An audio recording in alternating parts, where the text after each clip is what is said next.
नमस्कार दोस्तों, सुप्रभात, गुड मॉर्निंग। आदि शंकर एकेडमी के करंट अफेयर की क्लास में आपका बहुत बहुत स्वागत है।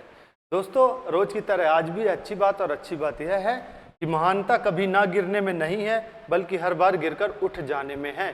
तो आप अपने जीवन में कभी भी अगर हार मानते हैं तो उस हार से सीखें और उठें और खड़े हों, तभी आप महान व्यक्ति बन पाएंगे। केवल और केवल अचीवमेंट कर लेने से या कुछ पा लेने से आप महान नहीं बनते, बल्कि अपनी ठोकरों से सीख कर महान बनते हैं, अपनी गलतियों को सुधार कर महान बनते हैं। चलिए इसी बात के साथ शुरुआत करते हैं क्लास की। और क्लास का पहला प्रश्न है कि हाल ही में विश्व जूनोटिक रोग रोकथाम दिवस कब मनाया गया है? When was world zoonotic disease prevention day celebrated recently? तो ये मनाया गया है, आप सभी को ध्यान में दिला दूं कि ये जो दिवस है यह मनाया गया है 6 जुलाई को। 6 जुलाई को ये दिवस मनाया गया है। बात करें खबर की तो वर्ल्ड जूनोसिस डे हर साल 6 जुलाई को मनाया जाता है। यह दिन जानवरों से मनुष्यों में फैलने वाली बीमारियों, जिन्हें जूनोटिक बीमारियां कहते हैं, के बारे में जागरूकता बढ़ाने के लिए मनाया जाता है। इस दिन को मनाने का मुख्य उद्देश्य जूनोटिक रोगों के खतरे के बारे में लोगों को शिक्षित करना और उनके रोकथाम के लिए अंतर्राष्ट्रीय सहयोग को बढ़ावा देना है। और इस दिन की शुरुआत की बात की जाए तो इस दिन की शुरुआत हुई थी जुलाई 1885 में। 6 जुलाई 1885 में, जब लुई पास्चर ने देखा था कि रेबीज नाम का जो वायरस है वह फैलता है जानवरों से मनुष्यों में। अगली प्रश्न की बात करते तो अगला प्रश्न है, हाल ही में कहाँ सूना बेसा समारोह आयोजित हुआ है? वेयर वाज द सूना बेसा सेरेमनी हेल्ड रिसेंटली? तो ये अभी आपको हाल ही में पता होगा कि भगवान जगन्नाथ की रथ यात्रा निकली थी, और भगवान जगन्नाथ रथ यात्रा के बाद यह जो सूना बेसा समारोह है यह आयोजित किया जाता है। तो यह आयोजित किया गया था पुरी में। बात करते खबर की तो ओडिशा में भगवान जगन्नाथ, भगवान बलभद्र और देवी सुभद्रा का स्वर्ण स्वरूप सूना बेसा समारोह पुरी में आयोजित हुआ है। इसके दौरान आप देख सकते हैं सोने की मूर्ति भगवान श्री कृष्ण, बलराम और सुभद्रा की दिखाई गई है। इसी में एक समारोह होता है जिसे बोलते हैं सूना बेसा समारोह। बात करते हैं अगले प्रश्न की तो अगला प्रश्न है, एशिया के सबसे पुराने फुटबॉल टूर्नामेंट डूरंड कप के कौन से संस्करण का आयोजन वर्ष 2025 में किया गया है? Football tournament Which edition of Durand Cup Asian World Football Tournament will be held in the year 2025? तो ये जो है डूरंड कप का 134वां संस्करण था जो कि 2025 में खेला गया है। बात करें खबर की तो डूरंड कप 2025 एशिया के सबसे पुराने फुटबॉल टूर्नामेंट का 134वां संस्करण होगा। डूरंड कप एशिया का सबसे पुराना और दुनिया का तीसरा सबसे पुराना फुटबॉल टूर्नामेंट है, जो भारतीय फुटबॉल विरासत की 1 सदी से भी ज़्यादा पुरानी परंपरा को दर्शाता है। इसकी शुरुआत वर्ष 1888 में, याद रखेंगे, इसकी शुरुआत वर्ष 1888 में हुई थी। 1888 में सर हेनरी मोर्टिमर डूरंड ने सिमिला में की थी। सर हेनरी, याद रखेंगे, हेनरी मोर्टिमर डूरंड, ये इनका पूरा नाम था। इन्होंने इसकी शुरुआत की थी, और इसकी शुरुआत कहाँ से की थी? शिमला से की थी, यह भी आपको याद रखना है। अगले प्रश्न की बात करते हैं। अगला प्रश्न है, वूला चाय किस राज्य से संबंधित है जिसने 20 वर्षों के लिए भारत की पहली बैगलेस चाय का पेटेंट हासिल किया है? वूला tea belongs to which state which has got the patent of India's first bagless tea for 20 year? तो 20 सालों के लिए यह जो पेटेंट है यह पा गई है वूला चाय, और वूला चाय संबंधित है असम से। असम राज्य की यह चाय है, और असम बाकी अन्य राज्यों की तुलना में जो है चाय के लिए ज़्यादा प्रसिद्ध है। असम की चाय बहुत प्रसिद्ध चाय कहलाती, वहीं की एक चाय है वूला जिसने पेटेंट करा लिया है। तो वूला चाय असम राज्य से संबंधित है। वूला चाय ने 20 वर्षों के लिए भारत की पहली बैगलेस चाय का पेटेंट हासिल किया है। वूला चाय एक अनोखी बैगलेस चाय प्रौद्योगिकी का उपयोग करती है, जो पारंपरिक टी बैग्स की जगह पूरी पत्तियों के बंडल का उपयोग करती है, यानी कि पत्तियों में लिपटी रहती है। जैसे टी बैग्स आते हैं, उन टी बैग्स की जगह इसमें यह चाय जो है पत्तियों में लिपटी रहती है ना, जिन्हें प्राकृतिक धागों से बांधा जाता है, यानी कि उन्हीं तरह के रेसे निकालकर उसे अच्छी तरीके से पैकेट बना दिया जाता है, और बिल्कुल जैसे टी बैग होता है उसी की तरह यह बैग होता है, लेकिन यह पत्तियों का बना बैग होता है, ना कि किसी कागज का या ना ही किसी दूसरी अदर चीज का। तो ये बात बहुत अच्छी है। असम की अगर बात की जाए तो असम की राजधानी है दिसपुर। असम की राजधानी है दिसपुर। और यहाँ के राज्यपाल की बात की जाए तो असम के राज्यपाल हैं लक्ष्मण आचार्य। लक्ष्मण आचार्य यहाँ के राज्यपाल हैं। और अगर सीएम की बात की जाए, मुख्यमंत्री की बात की जाए, तो यहाँ के मुख्यमंत्री हैं हेमंता बिस्वा शर्मा। हेमंता बिस्वा शर्मा यहाँ के मुख्यमंत्री। इतना आपको याद रखना है। बढ़ते हैं अगले प्रश्न की बात करते हैं। अगला प्रश्न है, किस स्थान पर भारत का पहला ट्रांसजेंडर क्लिनिक शुरू किया गया है?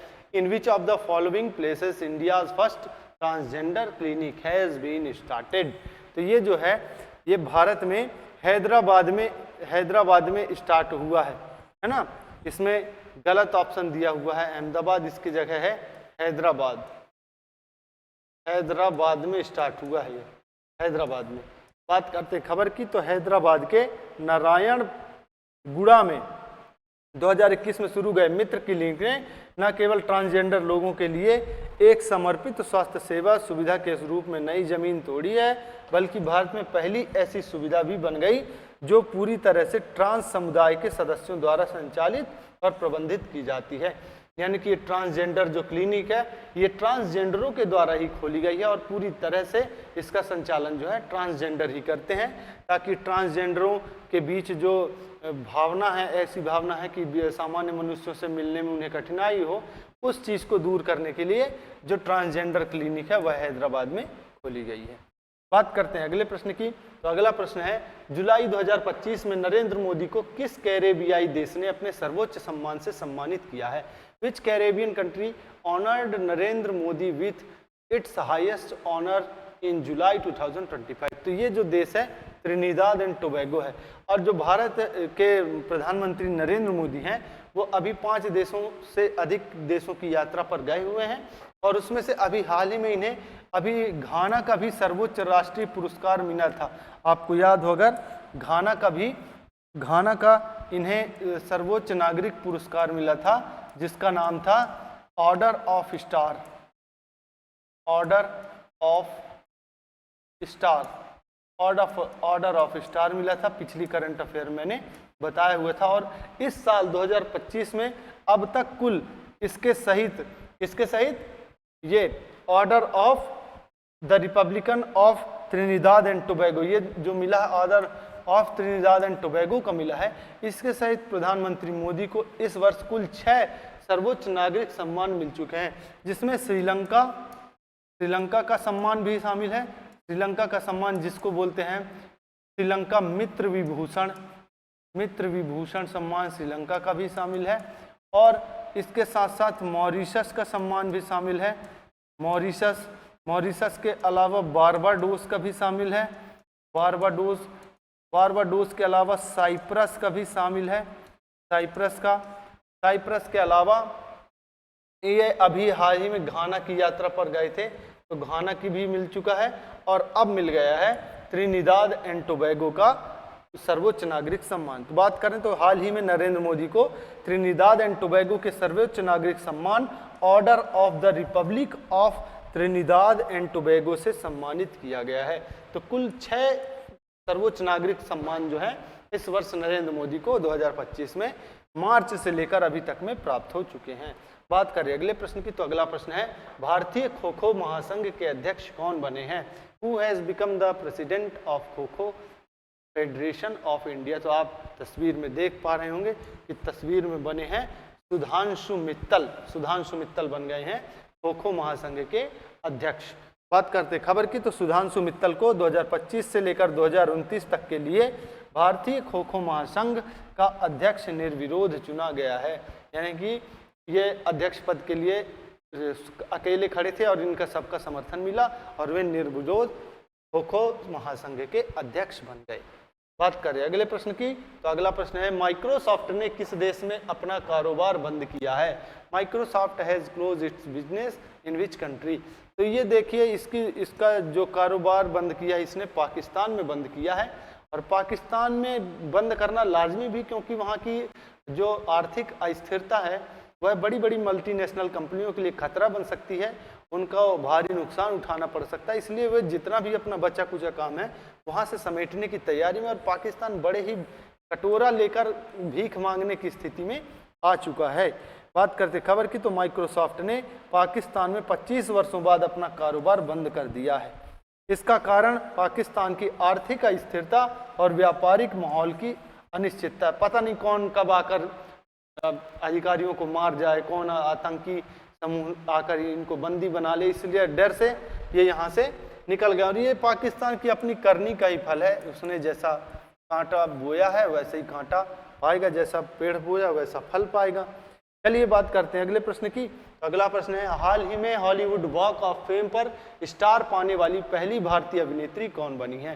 Who become the first Indian actress to get a star on the Hollywood walk of fame? तो ये है पहली अभिनेत्री बन गई हैं दीपिका पादुकोण, और बहुत ही लाजवाब एक्ट्रेस हैं, बहुत ही शानदार एक्ट्रेस हैं दीपिका पादुकोण।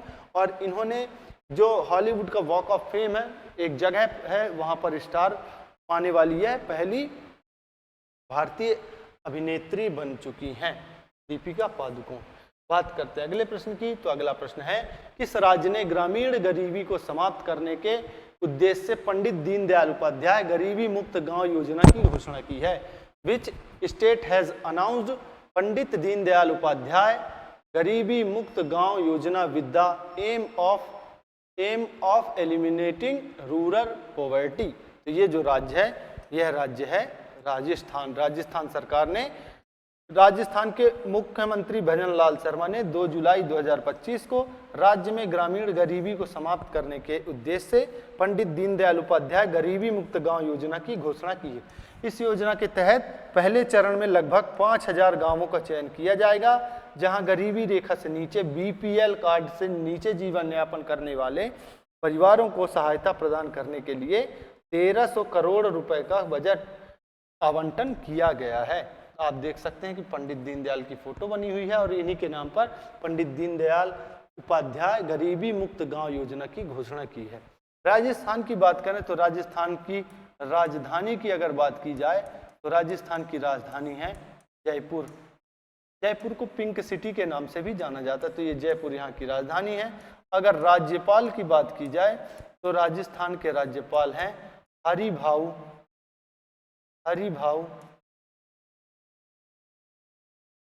किशनराव बागड़े।